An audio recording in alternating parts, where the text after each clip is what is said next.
The phone was near me, so I reached out to pick it up and said out loud on purpose, "Denise. Your future hubby is calling you. I'll pick the call up on your behalf, alright?"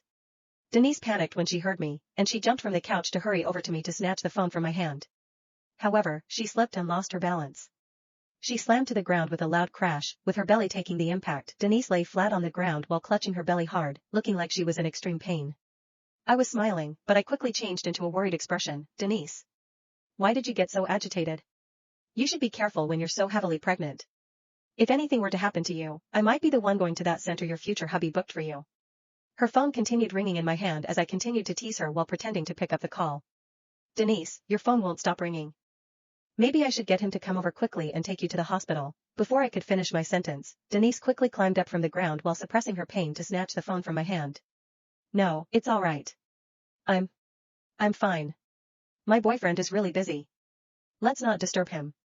When Denise left my house, her face was contorted with a lot of pain, but she still reminded me to make sure I kept the pendant on at all times. I could not help laughing wildly in my heart when I saw that Denise was close to passing out from pain but was still trying her best to pretend she was fine. Denise looked worse over the next few days. Her belly got bigger and bigger, and it started being covered with dark pig's fur. Despite her condition, Denise insisted on coming over to my house every day. Every time she visited me, she would stare at my belly. "Eliza, do you feel any discomfort?"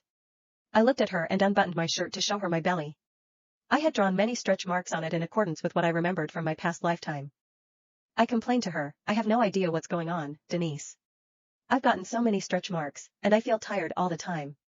Denise looked relieved when she saw the stretch marks on my belly. I smiled and said, "Your belly has gotten quite big, Denise.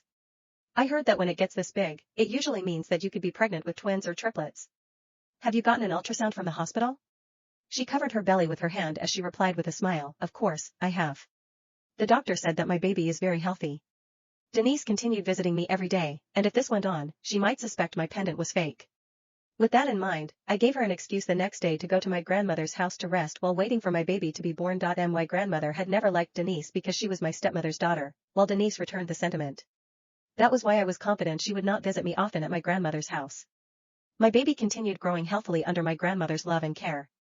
Despite Denise staying away physically, she insisted on video calling me every single day. In order to curb any suspicion, I forced myself to pick up her calls. However, I could tell that Denise's condition was deteriorating every day, which never failed to put me in a good mood. "Denise, oh, Denise." She was already suffering so much but still remembered to ensure that I had the pendant. I could not let her down and continued putting on my act. I created a fake medical report and snapped a photo of it to show Denise. "I'm so scared, Denise. The doctor told me that my baby is abnormally small, but I've been eating and sleeping well all this time. Look at my belly. It's covered with stretch marks when it's so small, and the marks are even extending to my neck. Why do the stretch marks look just like the ones on the pendant you gave me?"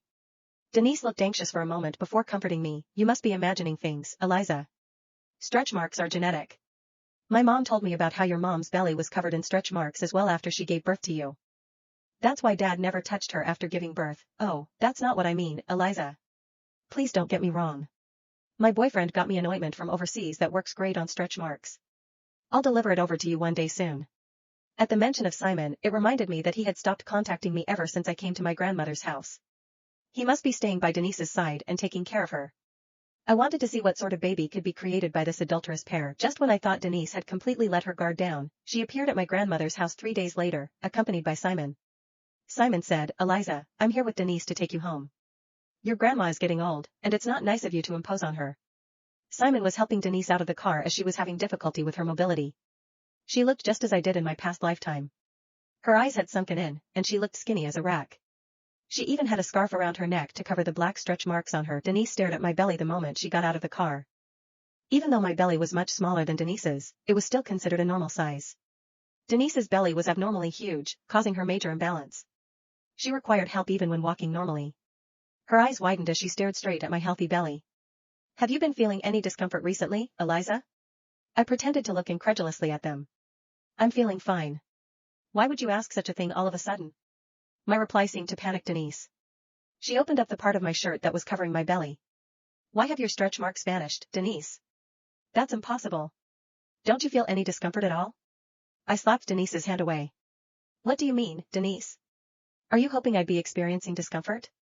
That was when my grandmother returned from feeding her pigs. She muttered, "What's wrong with that pregnant sow? Her temper has been flaring lately.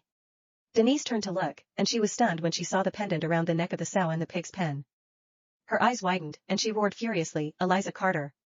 Why is the pendant I gave you around that sow's neck?"